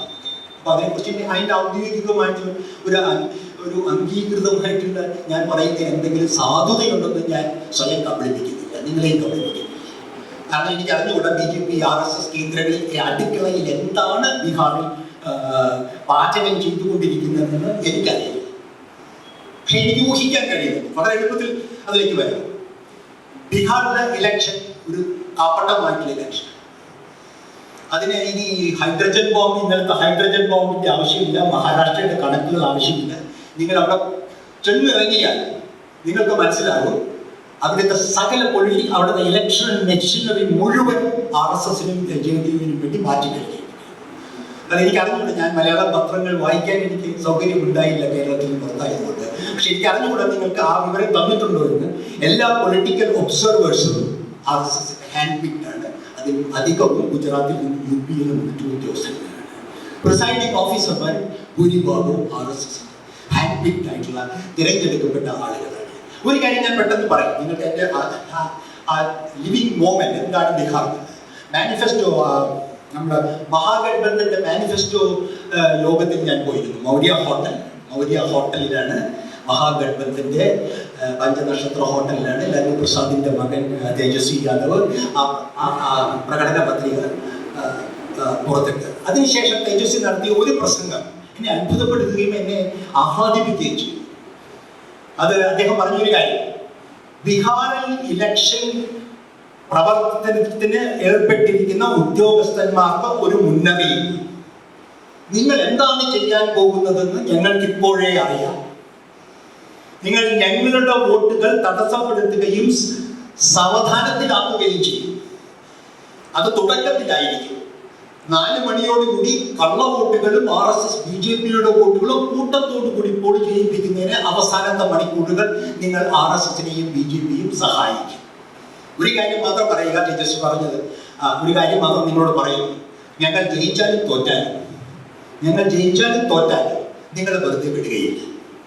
അതുകൂടെ എനിക്ക് ലാലു പ്രസാദിനെ അറിയാം, ഒരു രാഷ്ട്രീയം. പക്ഷെ എനിക്ക് തോന്നിയത് ഒരു ഭരണ സംവിധാനത്തിൽ ഫാസിസത്തെ നേരിടാൻ ഒരു പാർലമെന്ററി പോരാട്ടത്തിൽ അതിൻ്റെ ഒരു നേതാവിന് പറയാൻ കഴിയുന്ന സത്യസന്ധതയും ചങ്കുറപ്പും വെല്ലുവിളി നിങ്ങൾക്ക് ആരുമായിട്ട് വേണമെങ്കിൽ തുലനം ചെയ്യാം. നിങ്ങൾ കേരളത്തിലെ അങ്ങനെയുള്ള സ്ഥാപനങ്ങളിൽ തലപ്പത്തിരിക്കുന്നവർ എങ്ങനെയാണ് ആ ചങ്കുറപ്പ് കാണിക്കുന്നത്? അത് അങ്ങനെ നിങ്ങൾക്ക് ഈ ആദ്യം പറഞ്ഞതിൻ്റെ സകല തിരഞ്ഞെടുപ്പിന്റെ മുഴുവൻ നിയന്ത്രണവും കേന്ദ്ര ഏജൻസികൾക്കും കേന്ദ്ര സേനയ്ക്കും, ബീഹാർ സേനയ്ക്കും പോലുമല്ല. ഇതാണ് ഇതിൽ നടക്കുന്ന തെരഞ്ഞെടുപ്പ് പശ്ചാത്തലം. ഈ പശ്ചാത്തലത്തിൽ നിങ്ങൾ ജയിക്കുമോ തോൽക്കുമോ എന്നുള്ള ചിന്ത പോലും എനിക്ക് അപ്രസക്തമാവുന്നത് നിങ്ങൾക്ക് മനസ്സിലാവുമെന്ന് ഞാൻ വിചാരിക്കും. ഇതൊരു തിരഞ്ഞെടുപ്പാണ്. എന്നിട്ട് നിങ്ങൾ മത്സരിക്കാനുള്ള തീരുമാനത്തിലേക്ക് ഈ പ്രതിപക്ഷ കക്ഷികൾ പോകുന്നു. നമ്മൾ പറയുന്ന പോലെ അണ്ണാറക്കണ്ണൻ തിയറി അനുസരിച്ച് നമ്മളിവിടെ പോകുന്നു. എന്തിനു പോകുന്നു? ജയിക്കുമെന്നുള്ള ഉറപ്പില്ല. ഈ സാഹചര്യത്തിൽ എൻ്റെ യുക്തിയും എൻ്റെ യുക്തിബോധവും എൻ്റെ മാധ്യമ പ്രവർത്തനവും എന്നോട് പറയുന്നു, ഇത് ഡിഫീറ്റ് ഫോർടോൾഡ്, മാർക്സിന്റെ ഒക്കെ പറയുന്ന പോലെ ഒരു മുൻകൂട്ടി കണ്ടറിഞ്ഞ ഒരു പരാജയം. ആ പരാജയം അല്ലെങ്കിൽ ഒമ്പിച്ച പരാജയം. എനിക്ക് തെരഞ്ഞെടുപ്പ് അങ്ങനെ ഇതിനെ കാണാൻ പറ്റും. അല്ല, അതിൻ്റെ ഒരു ഔപചാരിക വിവരണത്തിൽ കൂടി എനിക്ക് സാധ്യത. കാരണം അത്രയ്ക്ക് BJP RSS JDU വിരുദ്ധ പക്ഷത്തിന് എതിരായിട്ട് രാഷ്ട്രീയമായ അന്തരീക്ഷമാണ് ബീഹാറിൽ എനിക്ക് മനസ്സിലാക്കുന്നത്. ഒരു കാര്യം കൂടി ഞാൻ പെട്ടെന്ന് പറഞ്ഞാൽ നിങ്ങൾക്ക് മനസ്സിലാവും. ഇതിലൊരു പക്ഷേ ബീഹാർ രാഷ്ട്രീയത്തെ പറ്റി നിങ്ങളുടെ അറിവിൽ ഒരുപക്ഷെ ശ്രദ്ധയിൽ വരാത്തൊരു കാര്യം, അത് ഞാൻ അവിടെ എല്ലാം കേട്ട പുതിയൊരു മുദ്രാവാക്യം, ജയ് ബിഹാർ. ബീഹാറിൽ തെരഞ്ഞെടുപ്പിൽ ഞാൻ ഒരിക്കലും അങ്ങനെ കേട്ടിട്ടില്ല. ജയ് ബിഹാർ. എല്ലാ പ്രസംഗങ്ങളും അവസാനിക്കുന്നത് കമ്മ്യൂണിസ്റ്റ് പാർട്ടികളുടെ ആയാലും മറ്റ് കോൺഗ്രസ്, അത് ഒരു പ്രത്യേക പ്രതിഭാസത്തിലേക്ക് ചൂടുന്നു. കാരണം അവിടെ നടക്കുന്ന രാഷ്ട്രീയ സംവാദങ്ങളിൽ ഗുജറാത്തികളുടെ അധിനിവേശത്തെ കുറിച്ചുള്ള വമ്പിച്ച വ്യാകുലത ഒരുപക്ഷെ എനിക്ക് അറിഞ്ഞുകൊള്ളും. മലയാളം പത്രങ്ങൾ അത് നിങ്ങൾക്ക് തന്നിട്ടുണ്ടെങ്കിൽ ഞാൻ പറയുന്നത് മാപ്പാക്കണം, കാരണം ഞാൻ പുതിയ അറിവല്ല തരുന്നത്. അത്തരത്തിലുള്ള ഒരു ദേശീയ ബോധം ആദ്യമായി ബീഹാറിൽ പിടിക്കപ്പെടുന്നുണ്ട്. അത് ഈ മുദ്രാവാക്യത്തിൽ കൂടി എനിക്ക് ഒരു മാധ്യമപ്രവർത്തനം എനിക്ക് അതിവേഗം മനസ്സിലായി. ജയ് ഭീം, റെഡ് സല്യൂട്ട്, ലാൽ സലാം, ജയ് ഭീം, ജയ് ഹിന്ദ് വരെ ഞാൻ കേട്ടിട്ടുണ്ട്. പക്ഷെ ജയ് ബീഹാർ എല്ലാ പ്രശ്നങ്ങളും അവസാനിക്കുന്നത് അങ്ങനെ ഒരു ആ സാഹചര്യം എങ്ങനെ വർക്ക് ചെയ്യുന്നു എന്നുള്ളത് എനിക്ക് തിരിച്ചറിയാൻ കഴിയുകയില്ല. ആഴത്തിലുള്ള ഗുജറാത്തി വിരോധം, ആ ഗുജറാത്തി വിരോധത്തിന്റെ ഒരു അളവ് എങ്ങനെയാണെന്ന് പറഞ്ഞാൽ അതിനൊരു കാരണം പെട്ടെന്ന് പറയുകയാണ്. ഒരു കാര്യം പറയാണ്, ബീഹാർ വ്യവസായങ്ങളില്ലാത്ത കൃഷി ജന്മിത്വത്തിൽ തന്നെ നിലനിൽക്കുന്ന പാട്ടവ്യവസ്ഥ നിലനിൽക്കുന്ന ഒരു സമൂഹമാണ്. മാറ്റത്തിന് ശേഷം 25 കൊല്ലത്തിന് ശേഷം രാജേന്ദ്ര പ്രസാദും ലല്ലു പ്രസാദും താക്കൂറും നമ്മുടെ കമ്മ്യൂണിസ്റ്റ് പ്രസ്ഥാനത്തിൻ്റെ ഷഹജാനന്ദും ഒക്കെ കഴിഞ്ഞ ശേഷം ഇപ്പോഴും കൃഷിഭൂമി ജന്മികളുടെയും സവർണരുടെയും കയ്യിലും അസവർണരുടെയും മധ്യ ജാതികളുടെയും ലല്ലു യാദവിൻ്റെ യാദവ്, മറ്റേ ഇയാളുടെ കുർമി തുടങ്ങിയവരുടെ കയ്യിലും ഭൂമിഹാർ, ബ്രാഹ്മണ, കായസ്ഥ, സവർണ ആളുകളുടെ കയ്യിലും ഇരിക്കുന്ന ഒരു സമൂഹമാണ്. എന്ന് മനസ്സിലാക്കാനും എളുപ്പമുണ്ട്. അത് ഭൂമി അങ്ങനെ വ്യവസായങ്ങളില്ല. ഇത് അരിയും ഗോതമ്പും ഒന്ന് കൃത്യമായി ഒരു മില്ലിൽ അടിച്ച് വിറ്റ് അങ്ങനെ ഒരു വ്യവസായവും അത്തരത്തിലുള്ള ഒരു മുതലാളിത്ത വ്യവസ്ഥയുടെ സൗഭാഗ്യമില്ലാത്തൊരു സമൂഹമാണ് ബീഹാർ. അത് കേരളത്തിൽ ഇരുന്നുകൊണ്ട് നമ്മുടെ ചാരികസേനയിൽ ഇരുന്നുകൊണ്ട് നമ്മുടെ കേരളാന്തരീക്ഷത്തിൻ്റെയും കേരള മോഡലിൻ്റെയും എല്ലാത്തിൻ്റെയും കൂടിയുള്ള നമ്മൾ കൊണ്ടു നടക്കുമ്പോൾ ഇത് തിരിച്ചറിയാനൊരു ബാധ്യത പക്ഷെ നഷ്ടപ്പെട്ടു. വീണ്ടും ഞാൻ ആവർത്തിക്കുന്നത് പുതിയ അറിവല്ലെങ്കിൽ ശ്രദ്ധിക്കുക. 2, വ്യവസായമില്ലാത്ത മരുഭൂമി, കൃഷി ജന്മിത്വത്തിൻ്റെ വേറൊരു രൂപത്തിൽ വളരെ പ്രധാനം. അത് ഉണ്ടാക്കുന്ന സർക്കാർ സംവിധാനമാണ് ബീഹാറിൻ്റെ ജീവിതം. എല്ലാ സർക്കാർ ഒരു കാര്യം കൂടി അതിന്റെ ഭാഗമായിട്ടുണ്ട്. ഈ സർക്കാർ സംവിധാനം എന്ന് പറയുമ്പോൾ വ്യവസായിയുടെ അഴിമതിയല്ല, അംബാനിയുടെയും അദാനിയുടെയും അഴിമതിയല്ല, മന്ത്രിയുടെയും കോൺട്രാക്ടറുടെയും ഗവൺമെന്റ് സെക്രട്ടറിയുടെയും അഴിമതിയുടെ ഒരു വലിയ കൂട്ടമാണ്. ഈ അഴിമതിയുടെ കാരണം അതിന്റെ രാഷ്ട്രീയ എലീറ്റ് എന്നോ വരേണ്യവർഗം എന്ന് പറയാവുന്ന ഈ രാജീയതാവായാലും ജെഡിയു ആയാലും മറ്റൊരായാലും, ഞാൻ ഇടതുപക്ഷ രാഷ്ട്രീയത്തിലേക്ക് അല്പം പറയുന്ന സമയം തരികയാണെങ്കിൽ പറയും. ഇതിനകത്ത് മന്ത്രി, ഉദ്യോഗസ്ഥ വൃന്ദം, കോൺട്രാക്ടർമാർ, ഇത് മാത്രം കേരളത്തിൽ പോലും സങ്കല്പിക്കാൻ നമുക്ക് കാര്യത്തിൽ സങ്കല്പിക്കാൻ കഴിയുകയില്ല. സർക്കാരിന്റെ ഭരണയന്ത്രത്തിന്റെ സർവവ്യാപിയായ സ്വാധീനത്തിലാണ് ബീഹാർ പോയിക്കൊണ്ടിരിക്കുന്നത്. അങ്ങനെ പോയിക്കൊണ്ടിരിക്കുമ്പോൾ ഉണ്ടാകുന്ന അഴിമതിയുടെ സ്വഭാവം നിങ്ങൾക്കറിയാം. അത് ഏറ്റവും ഒടുവിൽ വന്ന് നിൽക്കുന്നത് നിങ്ങൾ പറയുന്ന ബാഹുബലി ഗുണ്ട മാഫിയ രാജ്യമാണ്. ഒറ്റ ഉദാഹരണം ഞാൻ പറഞ്ഞു നിങ്ങളത് മനസ്സിലാവും. എന്നെ ഗാന്ധി മ്യൂസിയത്തിലേക്ക്, പാറ്റ്ന മ്യൂസിയത്തിലേക്ക് കൊണ്ടുപോയ സൈക്കിൾ റിക്ഷക്കാരൻ്റെ പേര് രാംബേൽ എന്ന് ചോദിച്ചപ്പോൾ അതിൻ്റെ അത് എങ്ങനെയാണ് നമ്മുടെ അവകാശ ബോധം എന്നറിയാനായിട്ട് അങ്ങനെ പറഞ്ഞ മറുപടി എന്ത് തരണം എന്ന് ചോദിച്ചു. ഞാൻ ഒരു അരക്കിൽ വെച്ച് കൊണ്ടുണ്ടാവുന്നത് ബാബുജി, എന്താണ് നിങ്ങൾക്ക് തരാൻ താല്പര്യമുള്ളത്? നമ്മൾ കേട്ട് പരിചയമില്ലാത്ത ഒരു ദാരിദ്ര്യത്തിൻ്റെ കഥയാണ്, ഒരു എക്സ്ട്രീം പോവർട്ടി. അതിൻ്റെ ഒരു ഐറണി, ഈ എക്സ്ട്രീം പോവർട്ടിയെ പറ്റി ഒരു ചർച്ച നടക്കുമ്പോൾ ഞാൻ എക്സ്ട്രീം പോവർട്ടി എന്നുള്ളതിനെ കുറിച്ച് ആരും പ്രത്യേകം ഗണിക്കേണ്ടാത്ത ഒരു ചേരി പ്രദേശത്ത് നിങ്ങൾ പണിയെടുത്തുകൊണ്ടിരിക്കുകയാണ്. ഇതാണ് പറയുന്നത്, എന്തിഷ്ടമുള്ളത് തരും. 1 കിലോമീറ്റർ നിങ്ങൾ ചവിട്ടിക്കോ കൊണ്ടുപോയതിന് ശേഷം പിന്നീട് മാധ്യമം കൗതുകത്തിൽ അയാൾ ദളിതനാണ്, 40 വർഷം ഭാര്യ മരിച്ചു, 2 കുട്ടികൾ എവിടെയാണെന്ന് അറിയില്ല, കിടപ്പും ഉറക്കവും ആ റിക്ഷയിലാണ്. ആ റിക്ഷ അയാളുടേതല്ല, സ്വകാര്യ സത്ത. ഈ റിക്ഷ വലിക്കുന്നവൻ, സൈക്കിൾ ചവിട്ടുന്നവൻ, അവന്റെ സൈക്കിൾ റിക്ഷ പോലും സ്വന്തമല്ല. അത് നഗരത്തിലെ ഒരു മാഫിയയ്ക്ക് ദിവസവും കൊടുക്കേണ്ട രൂപ കൊടുത്തുകൊണ്ട് അയാൾ അയാൾ മലമൂത്ര വിസർജനം ചെയ്യാൻ പുറത്തു പോകണം. ഇതാണ് എൻ്റെ യാഥാർത്ഥ്യം. ഈ യാഥാർത്ഥ്യം ഞാൻ പറയാൻ കാരണം ഞാൻ പോയ ചേരി പ്രദേശങ്ങളിലെല്ലാം ഒരു മനുഷ്യൻ ചെയ്യേണ്ട എല്ലാ കൃത്യങ്ങളും ആ പൊതുസ്ഥലത്ത് ചെയ്തുകൊണ്ടിരിക്കുന്നതാണ് ഞാൻ കണ്ടത്. എൻ്റെ ഒരു നിരവധി ഫോട്ടോകളുണ്ട്. പക്ഷേ എൻ്റെ മാനുഷിക വശവും അല്ലെങ്കിൽ എൻ്റെ മാന്യതയും കൊണ്ട് ഞാൻ ഒരിക്കലും ഫേസ്ബുക്കിലോ ട്വിറ്ററിലോ അല്ലെങ്കിൽ എവിടെയും കൊടുക്കുകയുമില്ല. കാരണം മുഖം പോലും ഞാൻ കൊടുക്കില്ല കൃഷ്ണക്കാരൻ. അത് എൻ്റെ മാനവികതയെ തന്നെ തകർക്കുന്നതാണ്. അയാളുടെ ദയനീയമായ മുഖം എന്തെങ്കിലും വേണ്ടി ഉപയോഗിക്കുക എന്നുള്ളത് എനിക്ക് സാധ്യമല്ല. 75 വയസ്സ് എൻ്റെ അവശിഷ്ട മനസാക്ഷിയുമാണ്. ഇതെല്ലാം ഒഴിയിറക്കുന്നത്, മൂത്രമൊഴിക്കുന്നത്, ഒരു ചെറിയ ഒരു ലിറ്റർ കുപ്പി വെള്ളത്തിൽ മാർക്സിസ്റ്റ് ലിബറേഷന്റെ ഓഫീസിന് മുമ്പിലുള്ള ആ ദുർഗന്ധ കനാലിന്റെ ഇരുവശവുമുള്ള ചേരി പ്രദേശങ്ങളിലുള്ള സ്ത്രീകൾ, നമ്മളുടെ അമ്മയെയും സഹോദരിയെയും ഭാര്യയെയും നിങ്ങൾക്ക് സങ്കല്പിക്കാം. അവർ 1 ലിറ്റർ കുപ്പിയിലുള്ള വെള്ളവും കൊണ്ട് മലവിസർജനം ചെയ്യാൻ എന്താ പറയുക, ഈ വേസ്റ്റിന്റെ ഇട നോക്കി ആളൊഴുങ്ങി നോക്കി കാത്തിരിക്കുന്ന ചിത്രമാണ് ഞാൻ ആറയിലും ഡിഗയിലും ഏറ്റവും ചേരി പ്രദേശങ്ങളിൽ കണ്ടത്.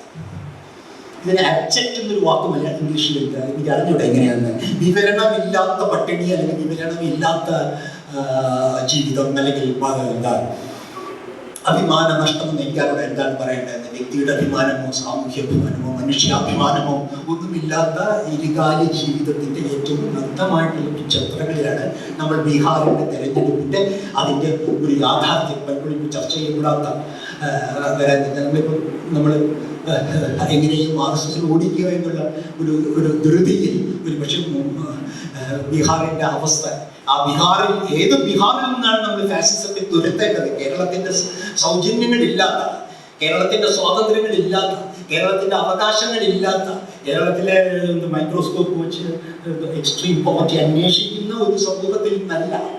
മനുഷ്യാവകാശവും മനുഷ്യാഭിമാനവും നഷ്ടപ്പെട്ടവർക്ക് എങ്ങനെ ഫാസിസ്റ്റ് വിരുദ്ധ രാഷ്ട്രീയം പറയണമെന്ന് എന്ന സങ്കീർണത നമ്മളിൽ തച്ചിരുത്തിക്കൊണ്ടാണ് ആ ഒരാഴ്ച എനിക്ക് കഴിഞ്ഞത്. ബാക്കി കാരണം ഞാൻ പറഞ്ഞല്ലോ അതിൻ്റെതാണ്. പിന്നെ എൻ്റെ വസ്തുതാപരമായ കണക്കുകൾ ഞാൻ നിങ്ങൾക്ക് വേണമെങ്കിൽ നിങ്ങൾക്ക് എല്ലാവർക്കും അറിയാം ബീഹാറിൽ പോവാതെ തന്നെ. അപ്പോൾ ദാരിദ്ര്യം, മാലിന്യം, സബ്ഹ്യൂമൻ, മനുഷ്യനേക്കാൾ കീഴ്പ്പെട്ട ഒരു ബഹുഭൂരിപക്ഷം വരുന്ന, ബഹുഭൂരിപക്ഷം കൃത്യമായിട്ട് കണക്കുകളും വേണ്ട ഒരു 18% വരുന്ന ബീഹാർ കായസ്ഥ ബ്രാഹ്മണ സവർണരും ലാലു യാദവിൻ്റെയും ഒക്കെയുള്ള യാദവ്, കേരളത്തിലെ ഈഴവ പ്രമാണിമാരെ പ്രമാണി വർഗത്തെ നിങ്ങൾക്ക് സങ്കല്പിക്കാൻ കഴിയും. എനിക്ക് അതിനോട് തീയാണ് പ്രമാണി വർഗം എന്നങ്ങനെ പറയാൻ കഴിയുമോ എനിക്ക് വലിയ ക്ലാസ് വെച്ചു. പക്ഷെ ഞാൻ മനസ്സിലാക്കിയത് അങ്ങനെ നടന്ന ലാൻഡ് റിഫോംസിൻ്റെയൊക്കെ പല ഗുണഭോക്താക്കളായ ഈ മധ്യജാതി ആളുകൾ, അവരിൽ എല്ലാവരും കൂടി കണക്കാക്കിയാൽ എൻ്റെ കണക്കിൽ 20-30% പേർക്ക് മനുഷ്യത്വം, മനുഷ്യനായി ജീവിക്കാൻ കഴിയുന്ന അവസ്ഥയാണ്. അഴിമതിയുടെ കാര്യം ഞാൻ പറഞ്ഞു, ജീവിതത്തിൻ്റെ സാഹചര്യം പറഞ്ഞു. ഇവിടെ ഫാസിസ്റ്റ് വിരുദ്ധ രാഷ്ട്രീയം ഇങ്ങനെ ഇവിടുത്തെ കേരളത്തിൽ ഞാൻ എഴുതിക്കൊണ്ടിരിക്കുകയും ഞാൻ പ്രസംഗിച്ചുകൊണ്ടിരിക്കുകയും ചെയ്യിക്കുന്ന രീതിയിൽ ആ രീതിശാസ്ത്രം തന്നെ വെല്ലുവിളിക്കപ്പെടുന്ന ഒരു മൂർത്ത സാഹചര്യമാണ് ബീഹാർ. അതുകൊണ്ട് തന്നെ ഞാൻ ആദ്യം പറഞ്ഞ പോലെ അത് ജീവൻ മരണ പ്രശ്നമാണ്. ബീഹാറിൽ RSS ഫാസിസം വിജയിക്കുകയാണെങ്കിൽ അത് പലതിൻ്റെയും നിഷേധമാണ്. ഇതിൻ്റെ എന്താ പറയണ്ടേ, എനിക്കറിഞ്ഞത് ഇതിൻ്റെ ഫലവും പ്രതിഫലനവും ഒക്കെയാണ്. കാരണം അത് ഉത്തർപ്രദേശും ബീഹാറും അടങ്ങുന്ന പറയുന്ന ഹിന്ദി ഭൂമിയിലെ അവസാനത്തെ RSSന്റെ പരീക്ഷണശാലയാണ്. അത് വിജയിക്കുകയാണെങ്കിൽ പല കാര്യങ്ങളിലേക്കും വരും. അതാണ് പിന്നെ വേർഡ് ഞാൻ തന്നെ പറഞ്ഞത്. എന്താണ് പറയേണ്ടത്? ഭൂമിക്ക് തൊഴിലുള്ള എന്തിനെ കുറിച്ചും പറയാം സുഹൃത്തുക്കളോട്. അതാണ് എളുപ്പവും. അത് ഏതെങ്കിലും ഒരു ചട്ടക്കൂടിൽ പറഞ്ഞാൽ അതിലും എളുപ്പം. പക്ഷെ അത് ഞാൻ മുതിരാതെ നിങ്ങളുമായിട്ട് സംസാരിക്കാൻ ശ്രമിക്കുന്നത് എൻ്റെ ഒരു അനുഭവ സാക്ഷ്യം മാത്രമാണ്. അപ്പൊ നമ്മൾ എങ്ങനെയാണ്, നമ്മളെല്ലാം ഫാസിസ്റ്റ് വിരുദ്ധരാണെന്ന് എനിക്കറിയാം. RSS കാരണമൊന്നും ഇല്ലല്ലോ. എന്നാൽ ഇത് കേൾക്കാൻ RSSും BJPക്കാരും ഉണ്ട്, ഒരുപക്ഷെ കോൺഗ്രസ്സുകാരും CPMകാരും പോലും ഉണ്ടാവില്ല. അതുകൊണ്ട് ഞാൻ ധൈര്യമായിട്ട് പറയുകയാണ്. അപ്പൊ നമ്മൾ ഫാഷിസത്തെ കുറിച്ചുള്ള ആകുലതകൾ നമ്മൾ തമ്മിൽ സംസാരിക്കേണ്ട കാര്യം. എൻ്റെ ഒരു അനുഭവത്തിൽ ബീഹാർ പോകുന്നതിന് മുമ്പ് തന്നെ എൻ്റെ ചോദ്യങ്ങളെല്ലാം RSSനോടോ BJPയോടോ അല്ല, അവരെ എതിർക്കുന്ന ജനാധിപത്യ മതനിരപേക്ഷ ഇടതുപക്ഷം എന്ന് പറയുന്ന പ്രതിപക്ഷത്തോടാണ്. നിങ്ങൾ അങ്ങനെ തന്നെ ആവണമെന്നാണ് എൻ്റെ ഈ ആഗ്രഹം. ഈ RSSന്റെയും BJPയുടെയും ചരിത്രവും അതിൻ്റെ കുതന്ത്രങ്ങളും അതിൻ്റെ ഇടപാടുകളും അതിൻ്റെ പദ്ധതിയും ദീർഘകാല പദ്ധതിയും ഇടക്കാല പദ്ധതിയും പറ്റി മലയാളി ബുദ്ധിജീവികൾക്ക് പറഞ്ഞ് തീരേണ്ട വർഷം 10 കഴിഞ്ഞു. ബാബരി മസ്ജിദ് പൊളിച്ചതിന് ശേഷം വർഷം 25 എത്രയായിരുന്നു? അത് തന്നെ പറഞ്ഞുകൊണ്ടിരിക്കേണ്ട സമയമേ അല്ല.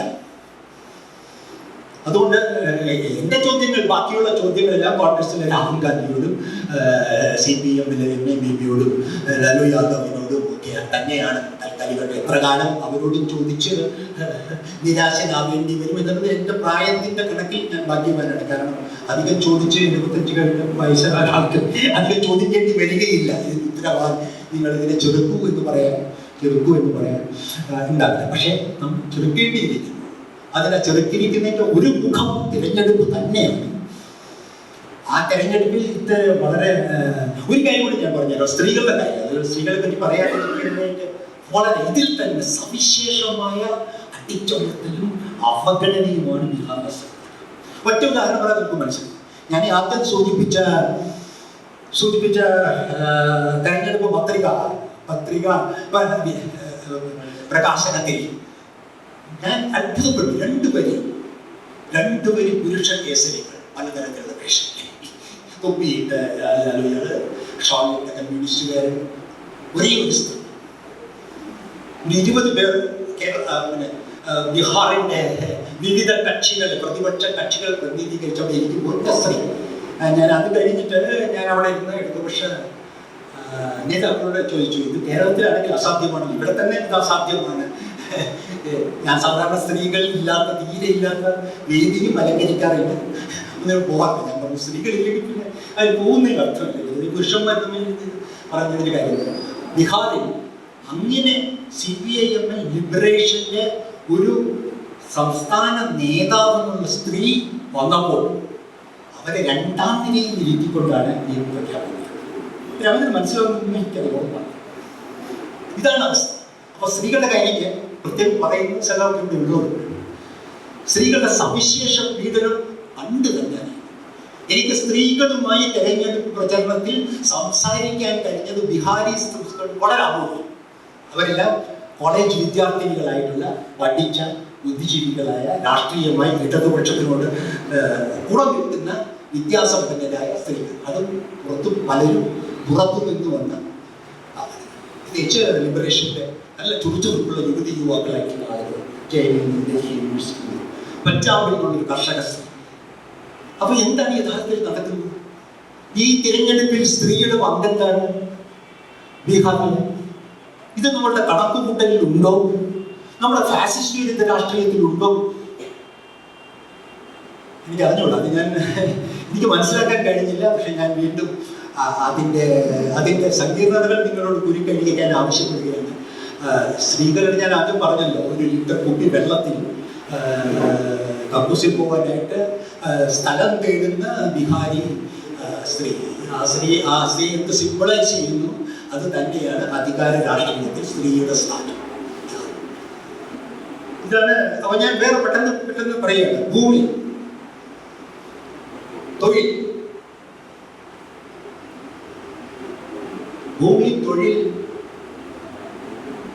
അതെ, ഭൂമി തൊഴിൽ തന്നെ പറയാം. ഈ തൊഴിൽ എന്ന് പറയുന്നത് ഒരു വ്യഥയാണ്. ഓരോ അമ്മയുടെയും ഓരോ രക്ഷിതാവിൻ്റെയും ബീഹാറിലെ അങ്കലാപ്പ് കുട്ടിയുടെ ഭാവിയാണ്. വിദ്യാഭ്യാസ ശോചനീയം. ഒരു കാര്യം കൂടി ഞാൻ പറഞ്ഞുതരാം. നമ്മുടെ ഫാസിസത്തെ കുറിച്ചാണ് ഞാൻ കേട്ടുകൊള്ളുന്ന സ്കൂളിലെ കുട്ടികളുടെ ഒരു പ്രഭാത ഗീതം ജനഗണമനയോ വന്ദേമാതരം പോലുമല്ല, ഒരു ഋഗ്വേദത്തിലെ എനിക്ക് അറിഞ്ഞുള്ള ഗായത്രി മന്ത്രം. ഞാൻ ഈ പറഞ്ഞ സാമൂഹ്യ സാഹചര്യങ്ങളിൽ നിന്ന് വരുന്ന കുട്ടികളെ ഒരു ടീച്ചർ രാവിലെ പഠിപ്പിക്കുന്നത് ചൊല്ലിപ്പിക്കുന്നത് ഈ ഗായത്രി മന്ത്രമോ വേദമോ ഏതോ അവർക്ക് തന്നെ മനസ്സിലാക്കാൻ കഴിയാത്ത. താങ്കൾക്ക് താല്പര്യമില്ലെങ്കിൽ താല്പര്യമില്ലെങ്കിൽ അപ്പോൾ ഇതിന്റെ അർത്ഥം അതാണ്. അതിന്റെ ആ വശത്തേക്ക് ഞാൻ പോകുന്നില്ല. എത്രത്തോളം ഞാൻ പറഞ്ഞില്ല, എത്രത്തോളം ഹിന്ദുവൽക്കരിക്കുന്നതിനെ കുറിച്ച് പറയേണ്ട കാര്യമില്ല. ഒരു കാരണം പറയാം, ഞാൻ അവിചാരിതമായ ഒരു BJP വോട്ടറെ കണ്ടു, ചോലയപ്പറ്റനെ കഴിച്ചോണ്ടിരിക്കുന്നു. അപ്പൊ ആര് ജയിക്കും ചോദിച്ചു. ഞാൻ പ്രചരണത്തിന് വന്നതല്ല. അയാൾ പറഞ്ഞു ഇത്തവണ മോഡിയും ജയിക്കും. അതിന്റെ കാരണം എന്താണെന്ന് ചോദിച്ചു പറഞ്ഞു. അയാൾ പറഞ്ഞത് കൃത്യമായിട്ട് കേരളത്തിൽ നിങ്ങൾക്ക് കൃത്യമായി മനസ്സിലാക്കും. റെയിൽവേ സ്റ്റേഷനിൽ ആളുകളെ ബുദ്ധിമുട്ടിക്കുന്ന സൈക്കിൾ റിക്ഷക്കാരെയും ഓട്ടോറിക്ഷക്കാരെയും മോഡി കഴിഞ്ഞ 6 മാസം കൊണ്ട് അവരെ അവിടെ നിന്ന് ഒഴിപ്പിച്ചു. ഇതാണ് BJPക്ക് വോട്ട് ചെയ്യാനുള്ള ഒരു വലതുപക്ഷ യുവാവിൻ്റെ അത്രത്തോളം പാവപ്പെട്ടവരെയും ദളിതരെയും മനസ്സിൽ സ്ഥാനമില്ലാത്ത ഒരു വലതുപക്ഷ വർഗീയ ശക്തിയാണ്, ഹിന്ദുത്വ ഫെക്സിയാണ് ഉരുത്തിരിഞ്ഞുകൊണ്ടിരിക്കുന്നത്. അവർക്ക് വോട്ട് ചെയ്യാൻ നിൽക്കുന്നത്. പിന്നെ ജാതി കണക്കുകൾ നിങ്ങൾ പറയുന്ന പോലെയൊക്കെ വീണ്ടും പറയാൻ എനിക്ക് താല്പര്യമില്ല, അതുകൊണ്ട് ഞാൻ പറയും. പിന്നെ ഇത് ഈ പറയുന്ന പോലെ എന്തുകൊണ്ടാണ് തൊഴിൽ അമ്മയുടെ വ്യത? നമ്മുടെ കുട്ടികളെ പോലെ 10ാം ക്ലാസ് പഠിച്ചു, അത് കഴിഞ്ഞ് ബാച്ച് പഠിച്ചു, സ്കൂളിൽ അങ്ങനെയൊന്നുമല്ല. കുട്ടിക്ക് ബിഹാറിൽ നിൽക്കണമോ ഇല്ലയോ എന്ന എക്സിസ്റ്റൻസ്, എന്താ പറയാ, എനിക്ക് എന്താ പറയുക, അസ്തിത്വപരമായ നമ്മുടെ സത്രയക്കമോ ഇങ്ങനത്തെ വ്യതയല്ല, ജീവിക്കുന്ന ഒരു അമ്മയുടെ അച്ഛൻ്റെയും വ്യത. അത് 2 മാർഗമേ ഉള്ളൂ. ഒന്ന്, ഈ ഭരണകൂടത്തിലും ഭരണത്തിലും വിശ്വസിച്ചുകൊണ്ട് നിരവധി മത്സര പരീക്ഷകൾ എഴുതുക. മത്സര പരീക്ഷ PSC പോലെ അല്ല, അവിടെ PSC മാത്രമേ ഉള്ളൂ ജോലിക്ക്. വേറെ യൂസഫ് അലിയുടെ അടുത്ത് പോയിട്ടോ ഏതെങ്കിലും ജുവലറി ഷോപ്പിലോ മകളെ ഏൽപ്പിച്ച് ജീവിതം കഴിക്കാൻ പറ്റുകയില്ല. കാരണം അങ്ങനത്തെ ഒരു വലിയ ഒരു വ്യവസായവൽക്കരണമല്ല.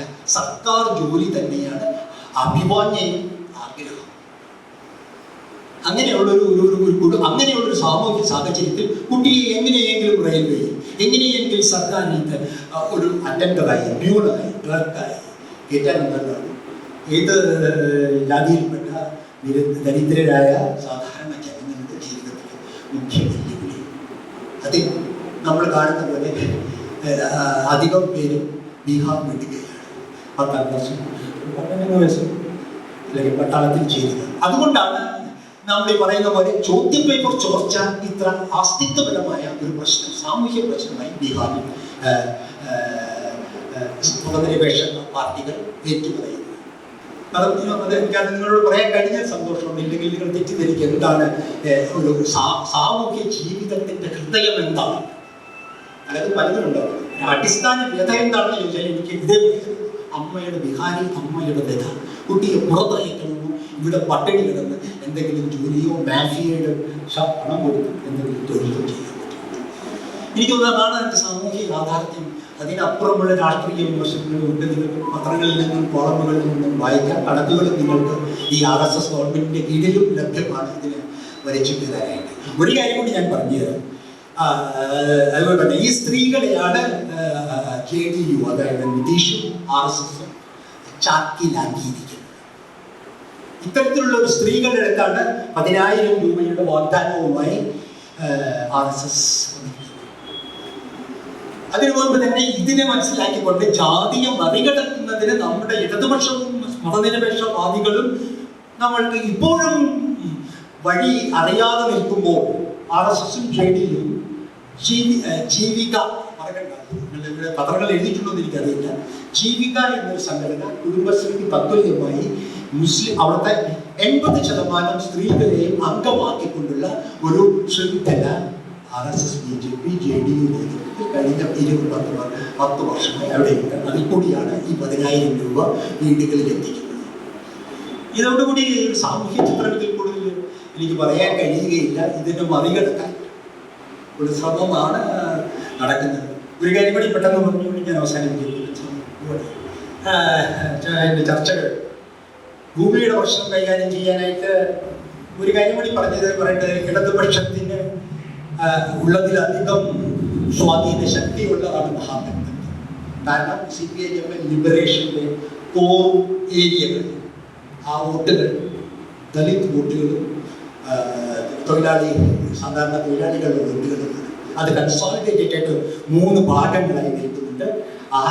അതിൻ്റെ ആ പിന്തുണ CPIM ലിബറേഷൻ അവിടെ തെളിയിച്ചിട്ടുണ്ട്.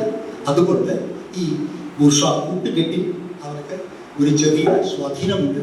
അത് അവരുടെ മാനിഫെസ്റ്റോയിൽ പ്രകടമാണ്.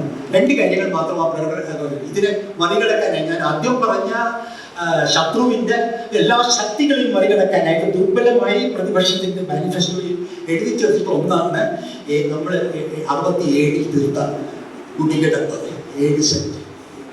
അത് ചരിത്രം എത്ര പുറകിലാണ്. 7 സെന്റിന് അവകാശം കിട്ടും.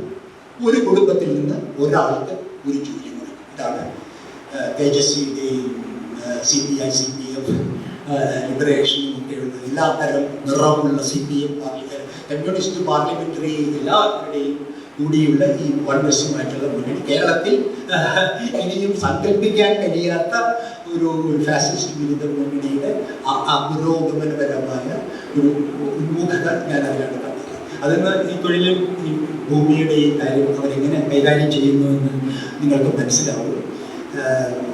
ഒരു കാര്യം കൂടി ഞാൻ ലാസ്റ്റ് അവസാനിക്കാൻ ശരിയല്ല.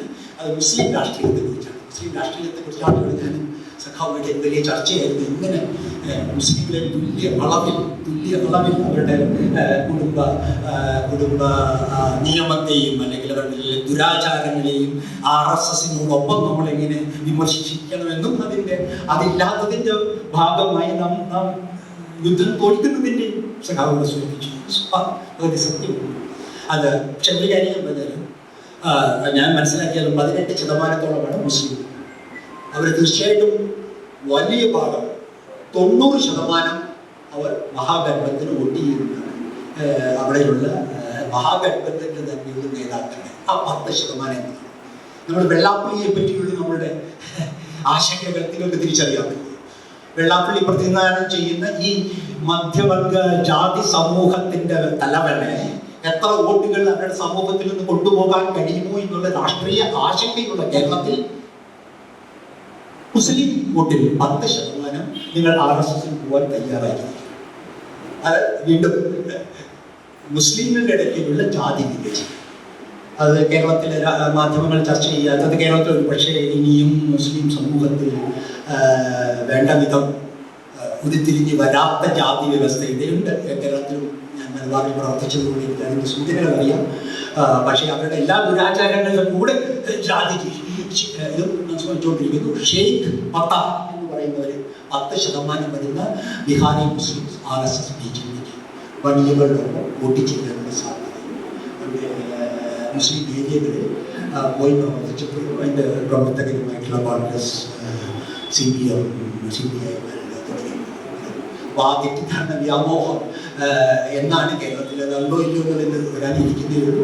ഫാസിസത്തിൻ്റെ മുഖ്യ സാമൂഹ്യ വിധേയായ ജാതിഭേദമില്ലാത്ത സാമ്പത്തിക വിവേചനമില്ലാത്ത മുസ്ലിം സമൂഹത്തിനകത്ത് അങ്ങനെ തന്നെ പറയരുത്, ഒരു വിട്ടുവെച്ച് വഴുതടച്ച് ഞാൻ പറയുന്നത്. അതിൻ്റെ മുഖ്യ ഇല CPMനോ അല്ല, അല്ലെങ്കിൽ തൊഴിലാളി വർഗമല്ല. അതിൻ്റെ മുഖ്യ ഇല അതിന് ഫാസിസം ആക്കുന്നത് മുസ്ലിങ്ങളോട് ഇതേന്നുള്ള ആ പ്രഖ്യാപനം തന്നെയാണ്. അല്ലെങ്കിൽ ഏത് മുതലാളിത്ത ഭരണകൂടവും പോലെ തന്നെ ഇതിന് ഫാസിസം എന്ന് ഒരു അർത്ഥത്തിൽ പോലും വിളിക്കേണ്ടി വരികയില്ല. ആ ഇരകളുടെ സമൂഹത്തിൽ പോലും ഈ ഫാസിസ്റ്റ് രാഷ്ട്രീയത്തിന് തന്ത്രപരമായ വിജയങ്ങൾ നേടാൻ കഴിഞ്ഞു നമ്മുടെ ജാതി വ്യവസ്ഥയിൽ. അല്ലെങ്കിൽ ഷിയ സുന്നി മാത്രമേ നമ്മൾക്ക് അതിനെക്കുറിച്ച് ആകാംക്ഷ ഉണ്ടായിരുന്നു. അല്ലെങ്കിൽ ഗൾഫ് രാജകുമാരന്മാരും പണക്കാരും സാധാരണ അറബികളും എന്നൊക്കെ വൈരുദ്ധ്യങ്ങളെ കാണേണ്ടി വരുന്നു. പക്ഷെ അത് ബിഹാറിൽ സംഭവിക്കുകയാണ്. അപ്പോൾ ഇത്തരത്തിലുള്ള കുറച്ച് ടോക്കിംഗ് പോയിന്റ്സ് എനിക്ക് ഇതുകൊണ്ടൊന്നും പറയാൻ പറ്റില്ല. വളരെ ശിഥിലമായിട്ടായിരുന്നു കൃത്യമായി ഞാൻ എന്താ പറയാ വാക്ക് ഉപയോഗിക്കുന്ന. പക്ഷേ ഫാസിസത്തിന്റെ കാലഘട്ടമായിരുന്നു. അതൊക്കെ 5ാം പത്തിയുടെ പങ്കാണ് വഹിക്കുന്നത്. എല്ലാ തീവ്രവാദ മുസ്ലിം ടെററിസ്റ്റ് സംഘടനകളെയും ഈ വളരെ ദുർബലമായ വളരെ ദുർബലവും എത്ര പറയാൻ പറ്റില്ല ഇന്നൊരാൾ വിളിച്ചോ ഞാൻ പറയുന്നില്ല. ഒരു കാര്യം കൂടി ഞാൻ ഇതിലേക്ക് വരുന്നു. ഈ JDU BJP സർക്കാരിനെതിരായി നമുക്ക് കാണാൻ കഴിയാത്ത ഒരു സബ്റ്ററേനിയൻ അടിയൊഴുക്കില്ലെങ്കിൽ വിജയിക്കുക പ്രയാസം. അത് വിജയിക്കണമെങ്കിൽ മറികടക്കേണ്ട കാര്യങ്ങൾ ഞാൻ പറഞ്ഞു. സാമൂഹ്യ വർഗ ഭരണകൂട സംവിധാനങ്ങൾ അതുകൊണ്ട് സംഭവിക്കുകയാണെങ്കിൽ ഇത് ഒമ്പിച്ച കുറിപ്പിന്റെ രാഷ്ട്രീയത്തിൽ ഇപ്പോൾ ന്യൂയോർക്കിലൊക്കെ നമ്മൾ കണ്ടു എന്ന് പറയുന്ന നമ്മൾ അപ്രതീക്ഷിതമായിട്ടുള്ള അപ്പോൾ നമുക്ക് തൽക്കാലം ഒരു വിഷാദാത്മകമായ ഫാസിസ്റ്റ് വിരുദ്ധതയെ തിരഞ്ഞെടുപ്പ് വരെ ഞാൻ നിലനിർത്തുന്നുള്ളൂ. പക്ഷെ ആ ശുഭപ്രതീക്ഷ നിലനിർത്തുകയുണ്ട്. കാരണം തോറ്റാലും ബീഹാറിൽ ഇനി മഹാഗഠബന്ധൻ തോറ്റാലും ഫാസിസ്റ്റ് വിരുദ്ധ രാഷ്ട്രീയം വാർദ്ധക്യകാലത്തും തുടരാൻ തന്നെ തീരുമാനിച്ചുകൊണ്ട് അതിനെപ്പറ്റി ഒരു അങ്കലാപ്പില്ലെന്ന് മാത്രം പറഞ്ഞുകൊണ്ട് ഞാൻ നിർത്തുന്നു.